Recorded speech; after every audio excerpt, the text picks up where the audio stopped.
All right, what is going on? My name is Dan Parker. I'm a local real estate agent here in San Diego, and I make videos about living your best life here in San Diego. Today, we are talking to Brandon. Brandon, how do you pronounce your last name? Blankenship? Am I saying that right? Blankenship. Perfect. Out of Chicago, Illinois, and it's one of the bigger metros where people are moving to San Diego from, and from San Diego too. So I want to have you on to kind of talk about the differences in lifestyle, because it's definitely a different lifestyle.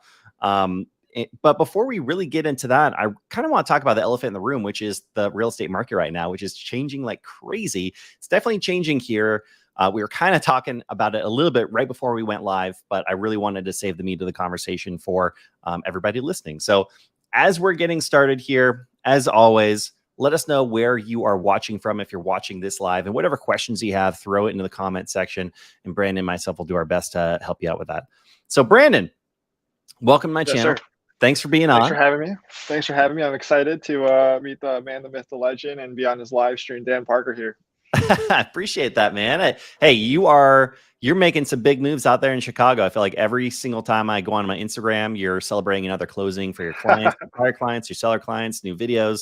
It's been really impressive watching what you've been doing. And I know that you have boots on the ground. So I am very excited to talk to you about this. So let's just get right into it, man. Like I can tell you for sure, like we've been waiting for things to change ever since interest rates spiked, right? Like, what was that, about a month and a half ago? Is really kind of where they picked out.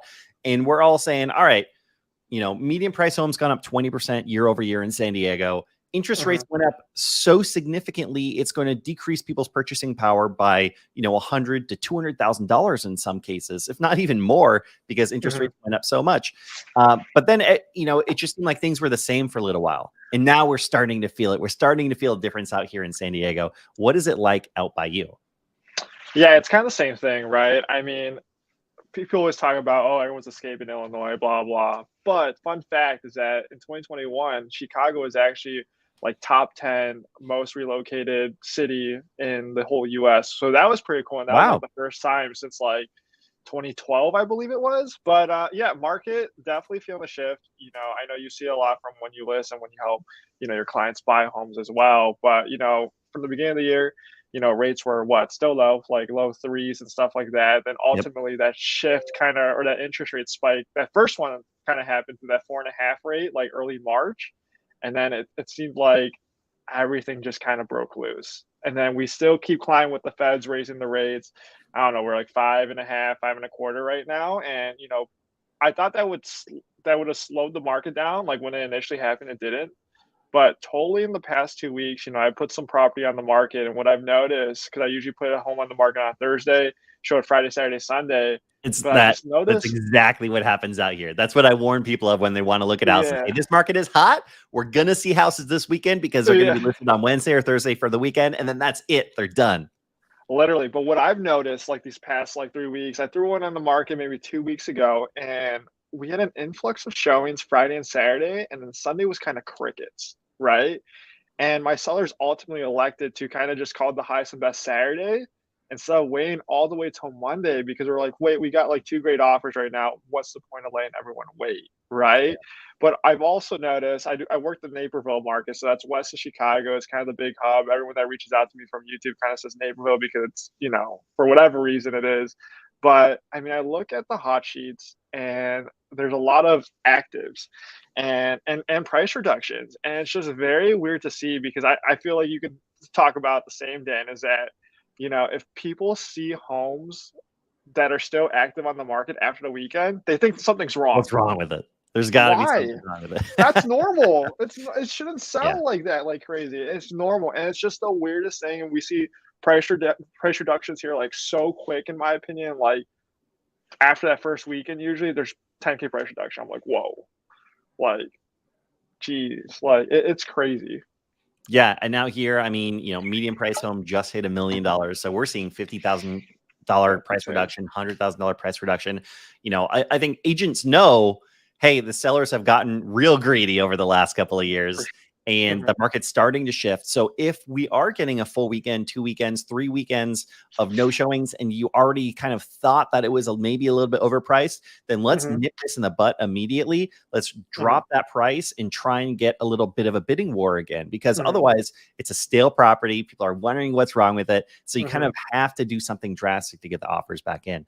But I've noticed two things, in the last 2 weeks really is one, I work with a lot of buyers. I work with a lot of people relocating to San Diego because I have this channel about moving to San Diego.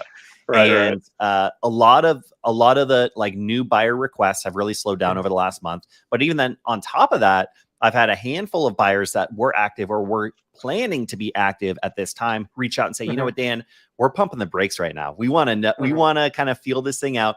Interest rates, our budget has kind of gotten out of control. We want to get a handle on that. We want to save more money, and we kind of want to see what's going to happen with the market. And the second thing I've noticed is the searches that I have people set up on when I'm looking at my hot sheets. I'm just seeing more. I'm seeing more homes starting to get listed. And to me, it's starting to show signs of like, sellers or potential sellers are trying to top the market right now. They're like, oh, we feel like, we want to get our house on the market before prices start to come down. Like that's whether that's going to happen or not. That's I think some mentality that we're looking at right now. So what do you think is going to happen over the next couple of weeks, couple of months? I think it's gonna be interesting, right? I mean, school's starting to end. And I kind of like talk to like all my sellers and kind of clients, especially my buyers. And, a typical appraiser over here kind of looks at the market or comps and say, okay, they're trying to get as close to the subject property, but most importantly, as close to the closing date as possible. I mean, you can't find 3 sold comps probably in 3 months in certain subdivisions. I feel like all these homes that were listed like February, April, that were looking for those 30, like those 60-day closings are closing right now. And the sellers are still kind of gung ho and being like, oh, X, Y, and Z sold for this. Why can't we list here? Well, Mr. and Mrs. Seller, interest rates were like 3.5%, 4% then, and we're a percentage and a half up, right? I mean, my market over here, we're not looking at our average sales price of $1 million. We're looking at that like 425, 450 range. And I work with a lot of college buddies that, that are married and stuff like that. And they, they're looking for their first homes in that 300K price range. But the interest rates are really affecting them hard because they don't have those 20% down payments, right? And I think in the next few weeks and this summer is going to be very interesting, especially if we see another interest rate hike. But also, are sellers going to sell now? What if they got that, refi 2 years ago and they're at like a 2.8, and they're like, wait, are we really jumping in this market at 6.5? But also, with the pandemic kind of done for the most part, are people going to go on a lot more vacations and put real estate on a hold? I mean, I'm just very curious on what's going to happen. I mean, I tell my people at the end of the day, like, people buy and sell for life changes, right?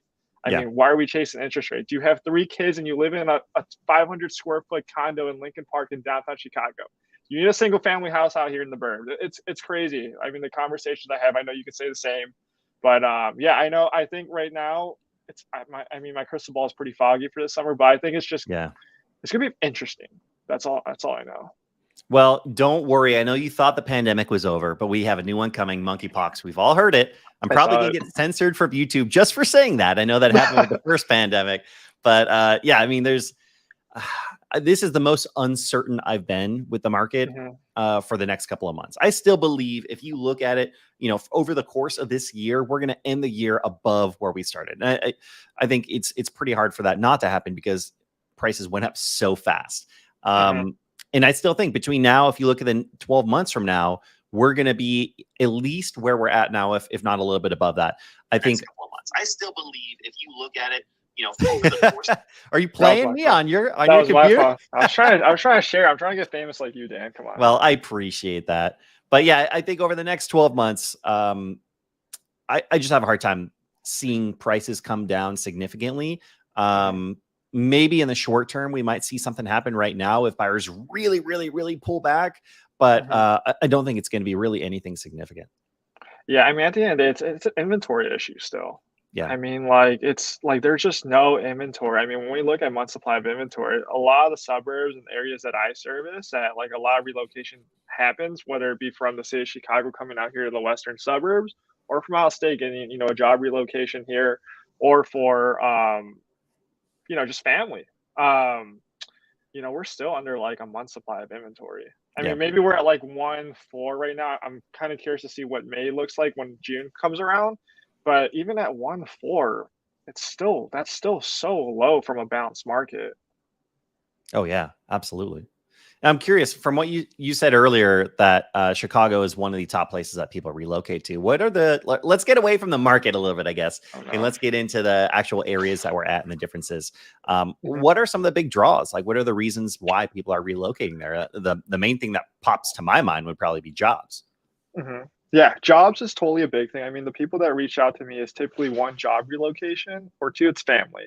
Whether it be family living here in the Chicagoland area or family just originally from the Midwest, whether it be Michigan, shout out to Paul, Wisconsin, Paul or Wolford. anything like that. Yeah, but they don't want to be in those states again. They want to have that big city feel still. Yeah. And besides jobs and everything like that, I mean, let's be real, Chicago's the best city in the world, right?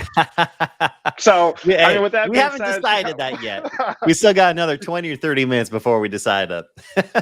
but when I talk about Chicago, I mean, I look at like, I mean, I lived in Los Angeles, I've been down to San Diego, and I've been to New York, right? I feel like those are the three big cities people kind of talk about in the US, in my opinion. And, Los Angeles is its own. I feel like, in my opinion, with Los Angeles, yeah, Los Angeles has the name, but it's really what surrounds LA, in my opinion. And then when Mhm. it comes to New York, I mean, New York is just New York. I mean, you can't beat it.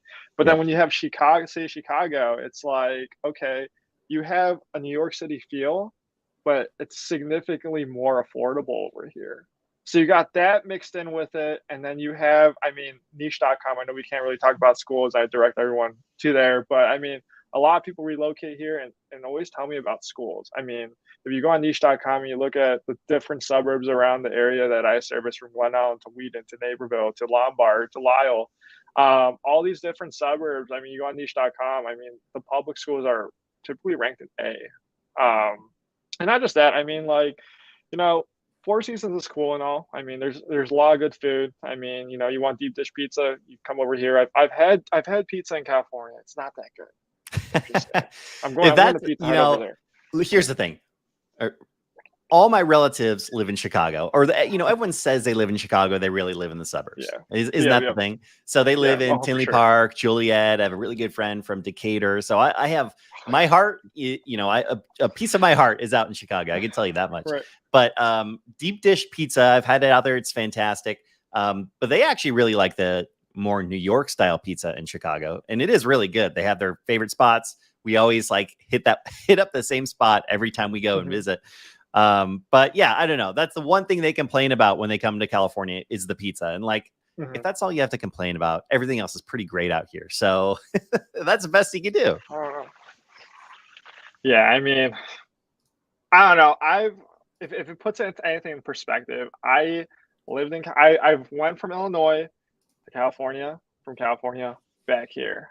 And while they both have their pros and cons, I just feel like something with the Midwest and just like being like close to the city of Chicago, you kind of get the best of both worlds. And then you're centrally located. So if I wanted to fly to California, I can do it.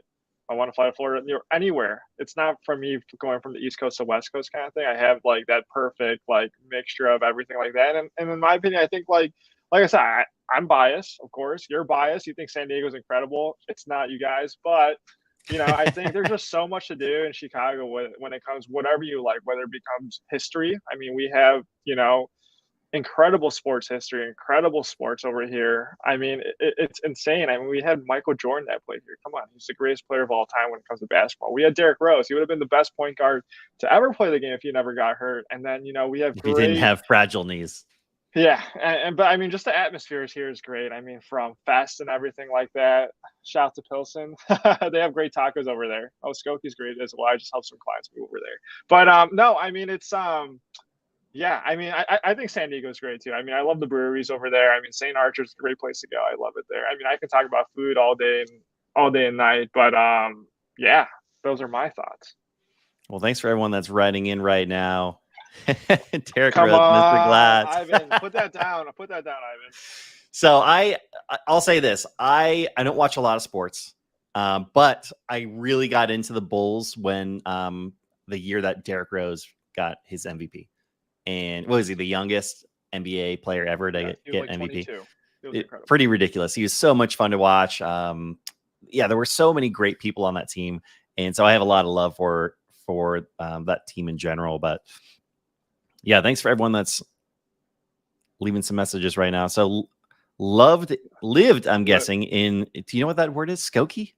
Yep, that's Northern Burbs. I had some clients just looking over there.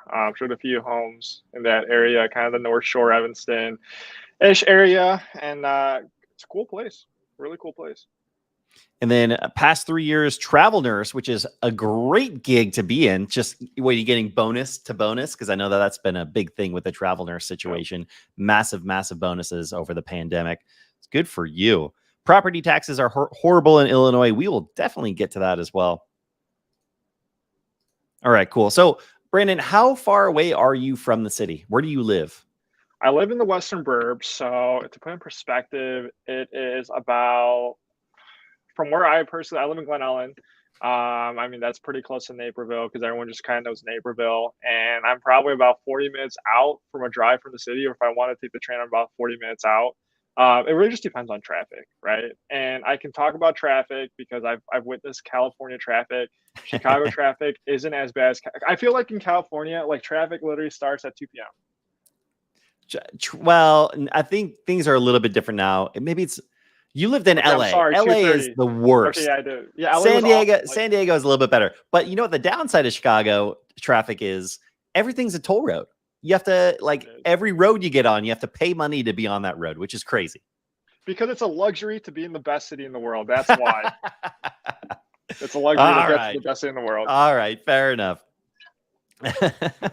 So, all right, well, then let's get into the burbs and actually being like downtown Chicago. Like, if someone reaches out to you and wants to live in one of those places and they're looking for kind of like a middle ground situation, what would that look like? Like, how many bedrooms, how many bathrooms, how many square feet, and like what type of price range?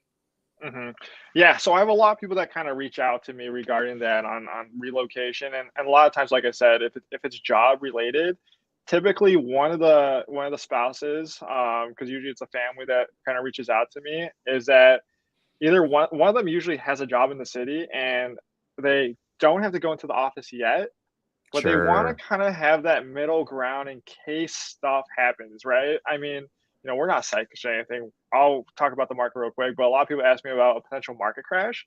I mean, where I live, there's a lot of infrastructure. I mean, we have train lines running east to west that can get you into the city, and anywhere you kind of live in these western burbs, you're going to be pretty close to a metro line to get there. So, long story short, I have a lot of people that kind of reach out to me and say, like, hey, Brand, we don't want to live in the city. We want more of the burbs. And kind of the middle ground is the western suburbs, kind of where I live, because you have easy access to the highways and then you have easy access to get on the train. And right now, because I still have a lot of, buddies of mine from college that, still work in the city and they're starting to go in the office, and they said the metros aren't too packed. But I mean, before, the C word was going on and stuff like that, the metro was definitely packed for sure. And it was really such a desirable area. But I mean, for the most part, 4-bed, 2.5 bath, 2-story home around 2,800 square feet, with a quarter of an acre lot and a basement. What is that? I know, right? California basement is just a crawl space. But I mean, it really depends. I mean, for the most part, you're probably looking in that 550, 600 range. But definitely the closer you get to the city, if you're looking at like an Elmhurst Oak Park area, it can definitely get up there. And when I say like that 600, 650, 550 kind of price range, you can definitely find like homes, in the 450 that have, 2,200 above living square feet, 4-bed, 2.5 bath still, and a basement with a good sized yard. So there's a lot of, middle ground with it when it comes to it all. And yeah, I mean, that's kind of like the middle ground when it comes to the city and burbs. A lot of people reach out to me when it is to the job relocation. They have a job in the city. They're kind of just planning for the future, and they just want to be, hey, just in case, like, can we get to the city pretty easily? Out here, I think it's more of that. If you get a 4th bedroom, it's kind of a luxury. So a 3-bedroom, 2-bath is the most common request that I get. Usually those are going to be around 1,600 square feet, maybe 1,800 square feet, usually Mm-hmm. not above 2,000 square feet. And basements just don't exist out here. So I don't know the They reason don't. why. One of these days, I'm actually going to look at the reason why. I don't know if it has to do with earthquakes or whatever it is, but Uh-huh. we do not have basements. They just basically don't exist. But Mm-hmm. if someone reaches out and says, Dan, we're looking for a 3-bedroom, 2-bath, move-in ready house in a nice neighborhood, then that's Mm-hmm. probably going to start at around 900,000. And you That's might be crazy. able to find something a little bit cheaper than that, but you're probably going to have to sacrifice something. So yeah, I mean, and it easily can get into 1.2, 1.3 if you're looking in like the Mm-hmm. what are rated the highest school districts in San Mm-hmm. Diego. So yeah, it could really go up quickly from there. Yeah, no, that's crazy. Cause like when you say 900K, what does 900K even mean? Does that mean a million? Does that mean 1.1? Like I've seen some of like the list of sales prices there in California, and they are nuts. And it doesn't really like happen here all crazy. I mean, it does. I mean, 100K over list has been happening pretty frequently, especially like in the town that I live in, just because like, we have really, cute and quaint little downtown areas along the suburbs. Um, but I mean, the luxury of just being able to walk to town is, people are paying for it. It's like you. I mean, people pay for the luxury to walk to the beach because there's Yeah. only 15 homes right there that can walk to the beach, and there's probably only like a good handful of homes over here that you can literally like 2 steps in your Blackberry Market grabbing a coffee and the best cinnamon rolls in the Western Burbs. So, Oh, good cinnamon roll. That sounds nice right now. Yeah, I just closed on a property 2 days ago with some clients. The home was listed at 850. We had to go up to $1 million to get it accepted. So 150 over. And this is after interest rates had gone up and we were expecting the market to start slowing down. mhm, So I could dive into all sorts of reasons why on this right. specific property. That's definitely not regular right now, but still, I think even though the market is starting to change, the hot properties are still the hot properties, and they're still going to have Hmm. multiple offers, and you're still going to have to compete.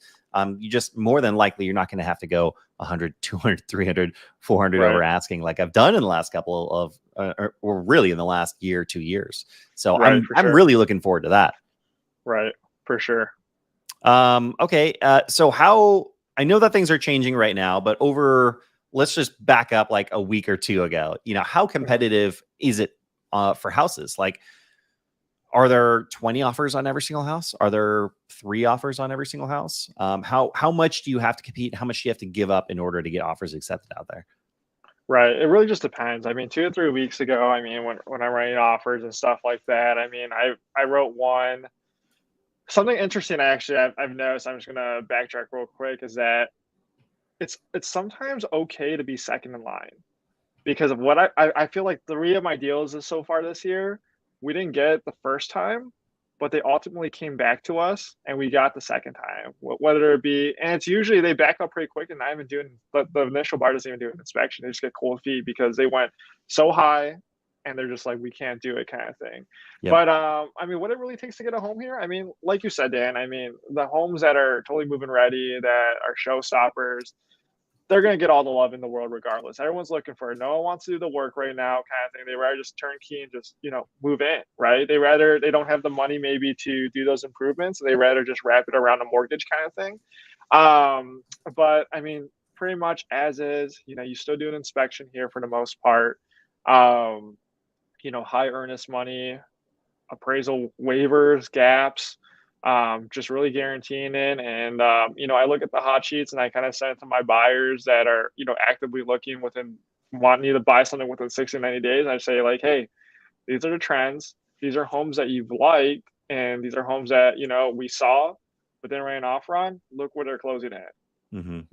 And when we talk about have that conversation, especially in that initial buyer consultation, they understand what the market's doing and the expectations, and they understand what a $10,000 increase, $20,000 increase actually does to their monthly payment, and they realize like, oh, it's nothing too crazy to have our final move for the next 15 to 20 years. So they're comfortable with that, and when you break it down for them like that, and I know you do a great job at it as well. It kind of just like sets their expectations. It puts them in the best position to be successful because at the end of the day, it's them doing the best thing for their loved ones moving forward. But yeah, still pretty competitive over here. ran crazy offers 2, 3 weeks ago, but right now, I mean, like, like you said, we're used to be seeing 15, 20 offers. I mean, right now, 3 to 5, maybe. Yeah, I mean, under same over 10 for here. the most part, and I'll take my chances at that all day. Yeah, and I think what you said is important too. Is second place can be very, very important place to be in, and second place doesn't even have to be the second highest offer. That's the other thing too. Hmm. It could be the fourth highest Exactly. offer. Your terms could be Exactly. better. Your Hmm. communication could be better. And there's all sorts of reasons why offers would just like the highest offer that got selected would decide to back out. Hmm. Hmm. Maybe they placed 3 offers at the same time. I've done that for Right. my clients. We've Right. had an offer accepted before that we had to politely decline. So Hmm. yeah, I think that is a very, very good point. Right. Randall here is saying that the Four Seasons are amazing despite the snowstorms. Skyline architecture is the best in the country. Come to Cali if you want one season and sun. True. Yeah, I mean we have like at least 1.5, maybe 2 seasons out here, out here in San Diego. But what do you think about that? You like the seasons? I do like the season. I think the seasons are fun. I mean, we have we have something over here called four season rooms. Pretty much it's like a attached area, like back living of that's just basically just like four seasons living. But whenever we walk into it, when I have out of state clients, I just call it a three seasons room because you're not going to be staying out here in the winter. You're really only going to be staying out here for 3 seasons. But yeah, I think four seasons is cool. I think with four seasons, especially living in California and like going through it with like no snow, is that it makes you appreciate the summers here in the Chicago burbs and Chicagoland area that much better because we're shivering like sun like we're going to work and it's dark and we're coming home and it's dark. We don't see sun. Like what is the sun, right? And it just puts that in perspective. Like when the summer does hit, or like those great spring like evenings, days, and those fall days as well, it just makes it so much better. Like you're just in such a good mood. It's incredible. Okay, so what you're saying is you have to hate life for 4 months out of the year in order to enjoy life But for the other eight but months out that's of the year. okay. That's okay because you can go snowboarding, you can go skiing, and there's And we something have that called 2 hour drive from here. yeah, but no one wants to have a 2 hour drive. There you can do it over here easily, sledding, everything like that. Go ice skating, and no, I mean it's just interesting. I mean, like it's fun. It's Yeah. it's it's it's it's it's weird. It's a love hate relationship for sure. It's Well, cool for I've 2 months, but if it lasts us 4 to 5, it's like this needs to end. I've never lived anywhere where it snows. I've been basically born and raised Southern California my entire life. So I can't even pretend to act like I know what it's like. I like to visit and vacation in places that snow, but I know that that's Mhm. about my limit. I know my mom was raised in Chicago. Nice. When she turned 18, she visited California, liked it so much, went home, packed her suitcases, and moved to California on a whim and never looked back. So Right. that's what I'm coming from. But I totally get the draw of the Four Seasons. I Uh-huh. also think at the same time, it's just a way for people to make themselves feel better about having to deal with the crappy snow season. Hmm. For sure. For sure. It's All right. crazy. So we're talking about, or we were just talking about like, what people are looking for when they're moving, by you. Hmm. Julian wants to know, what is it like when you're apartment hunting in the city of Chicago? Yeah, so I don't do the city anything crazy. I have someone on my team that kind of helps me out with that much more. But from what I know, because I've listed property in the city off Randolph and stuff like and Dearborn, like Maine, like heart of the city and everything like that. And what I can tell you is that like first condo living, especially those high rises, they got hit pretty hard in my opinion, compared to like those townhomes with rooftop decks and like Bucktown and Logan Square, which are, places here in the city because like people just want that much more room. I mean, a year and a half ago, I mean, apartments were like really trying to get people to like lease them out, right? And it was kind of crazy. Like some of the incentives, like some of these apartment complexes were like, especially with when the C word was really strong. It just stops city living, right? And a lot of people are there because like they can walk to everything. There's so much to do, but like all that was close. So why you're trapped in your 500 square foot apartment, right? So I mean, apartment hunting. Um, right now it's pretty back to normal in my opinion from what I've noticed from team members and other colleagues. But like I said, like a year and a half ago, like you were able to negotiate like 2 to 3 months like free rent, And I know people like just having that subtracted from like their monthly payment and stuff like that. It was pretty nuts, but no, I mean there's still incentives going on and stuff like that. I mean like your properties that like have everything walking distance are still, getting rented out pretty quick. But I mean the rental market's just always kind of going to be strong in the city of Chicago like it is, out in California and other big cities. So Let's say someone wants to purchase a condo in hmm downtown Chicago, hmm or like one of the nice areas, that's like a walkable area. hmm What type of budget would they be looking for, like entry point, and what is kind of like middle ground? It really depends. So I had a condo maybe a year and a half ago. Yeah, maybe actually a year and a few months ago. It was a studio right across Millennium Park. It was pretty cool. You could walk outside and the grocery store's right there. Oh, Marianne's I is kind remember of you one of making a our video for that one. That one was sick. yeah. So we had I mean that was around that one sold for 190K and it was like 450 square feet. Location was great. I mean, you can rent them out too. I just had one on Dearborn that sold for 200K. It was a one bed, one bath. But I mean, it really just depends. I mean, if you're looking for a one bed, one bath, from what I noticed, I don't look at the Chicago market like say Chicago market that in depth. Only when I really need to. But so take everything I'm saying with a grain of salt. But I mean, I feel like it's like 250 to 300 for like a two bed, two bath probably. But I mean, you could find a one bed, one bath if you just kind of, want like some in town living if you were living here or just wanted like a nice vacation property. Um, Probably 200K honestly for a one bed, one bath. That's not bad at all. I mean, No, downtown San Diego, you're probably looking at starting at around 600 to 700. that's what are the HOAs like over there? They can be pretty hefty downtown. It depends where you're living, but if you're looking downtown San Diego, it's probably going to be between 500 and $1,000 a month. Okay, so it's like that over here too. You'll notice a lot of them, like from what I've noticed too, is like personally is that like they're in that kind of range. I mean, especially when you're having, 24-hour, door service and kind of all that stuff. So Yeah, a lot of times that will come with some type of gym. It will come with a mhm, rooftop pool. Like there's some definitely some cool amenities and some great amenities that you can get with that as well. for And sure. at least one parking spot, if not two parking spots. Sometimes if you're lucky. Sometimes. All right. So, what if people are moving from California? You've lived in hmm California, are hmm moving to Chicago in the suburbs. What are some things that they need to know? Like, what are there certain things that people don't expect when they're moving out there? Yes.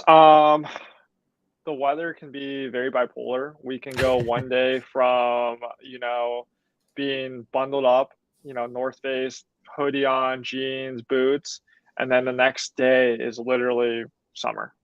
It's very weird. Allergies suck over here. I mean, my allergies did not hit all year until probably like 2 weeks ago because we were basically in a super long winter and it was just like awful. And then all of a sudden, weather turns 85 to 90, extremely dry. It felt like California. And then boom, allergies destroyed. So be prepared for Oh, allergy jeez. season. Pro tip is that buy your winter gear in the summer and then stock up in the winter on all your insect repellent because usually it's cheaper. And then really it's just getting a feel for the areas. I mean, I have a like come vacation, really. I think the nice thing and the hidden gem about living here in the Chicago suburbs, whether you're relocating from California or anywhere in the state, in my opinion, or country, is that the very cool thing is that there's a lot of cool, like I said earlier, like quaint and like cute little downtown areas that you don't have to go downtown Chicago for. And I think that's the cool part. I mean, I've been to Little Italy and stuff like that. I can like picture that kind of like in like different suburbs around here in the burbs. And then really just like be prepared that property taxes kind of suck over here. I have a lot of like family members that have told me, especially, and in their opinions, they always tell me like, "Hey, living in Illinois it's a great place to have a career, but it's not the best place to retire because if your house is paid off over here, I mean, your property taxes, if you have a pretty good sized house over here and kind of the areas that I live in, your property taxes are probably going to be around 10 to 12,000 for the most part." And I mean, $12,000, that's $1,000. That's $1,000 a month. So it's like you're rented. That's that's pretty hefty. It is. So that what percentage of that is it based off of purchase price? Um, yes and no. I mean, it gets assessed every 2 years. Okay. It's kinda nice to see it because when I live in DuPage County, so it's nice when, people kinda ask me about taxes. I mean, if we take the purchase price divided by 3, multiply by, the tax rate, and then subtract 6,000 for a, homeowner's exemption. Yeah, we can go, yeah, like, about taxes, like, all day. But, I mean, if you go on DuPage County Assessor, I mean, the taxes are pretty black and white, so you can see, like, a pie chart, and from what I always notice is that a lot of the money kind of goes to the schools. Like a big chunk of the money goes to the schools. So yeah, I mean, it's gonna be interesting to see, especially like when they get everything gets reassessed. If the property tax are gonna go skyrocketing up. I know I watch like Jeremy's videos sometimes, and Austin's crazy, and I'm very curious to see what happens with those property taxes. So I mean, who knows? Crystal ball's foggy. Um, Yeah. it's crazy. So the nice thing about property tax here in California, so it sounds like you could buy $1 million house here in San Diego, and you're just going to have about the same amount of property taxes you're going to have for one of your houses out there, which is pretty interesting. So it's about Probably. 1.1 or 1.2% of purchase price, depending on where you live in San Diego County. But the nice thing about living in California is we passed Prop 13, and that basically keeps your property tax basis from going out of control. You're not getting reassessed every 2 years. You basically can only get a maximum increase of property taxes of 3% every single year. So that's where it caps out on. So you can imagine if you've lived in the same house for 20, 30 years in California, you're only paying, pennies compared to what your neighbors are paying if they had just purchased that house at, whatever crazy rate compared to what you bought your house at. Interesting. So, and then there's also some tax benefits. If like you sell your house and then buy another house and you're over the age of 50, then you get some additional tax savings. You can actually transfer your tax basis. There's a lot of like tax savings that you can get down the line here. It just stinks when you buy a house because your property is getting reassessed when you move in, and it's going to be based off your purchase price. And so if you buy $1 million house, it's going to be, $12,000 every year or $1,000 every month, like you were saying. Right. That's okay, cool. So what should I have asked or what should we talk about that we haven't talked about yet? Chicago and San Diego. I think we have a question from Julian again. Oh yeah, we do. Let's see here. All right. So first of all, flood insurance is a must in Chicago. And I don't think Brandon and I are technically allowed to tell you what is a must when it comes to insurance, because that's like a finance decision. But I would say that earthquake insurance is probably on the same level if you're living in San Diego or California. Right. Julian wants to know, says, I'm originally from Wisconsin, but grew up in New Mexico, currently living in Arizona, have plans on moving to San Diego early next year. Chicago sounds interesting, though. Wow, that's a mouthful. A lot of different places you're talking about there. I just did a live with Javier Vidania on Arizona, so that's another video that you can watch that I just did about a month ago. You might find something helpful out of there. But Chicago sounds interesting. So I don't know. What do you think, Brandon? Where should they end up? Yeah, probably Chicago, honestly, and then call me 630-923-9535. But I don't know. I just like, I've been in a few places. I think Florida's cool. I was actually just in Tampa, and I think Tampa is a really cool place to live. I think the diversity is super cool. It's like DC. I know like DC is very diverse. I have some clients relocating from DC right now here to the burbs, and they always tell me like how diverse DC is and how they love that. But no, I mean, yeah, like I said, I'm biased about Chicago. I just think, it's just home to me. I love everything about it from, the food scene.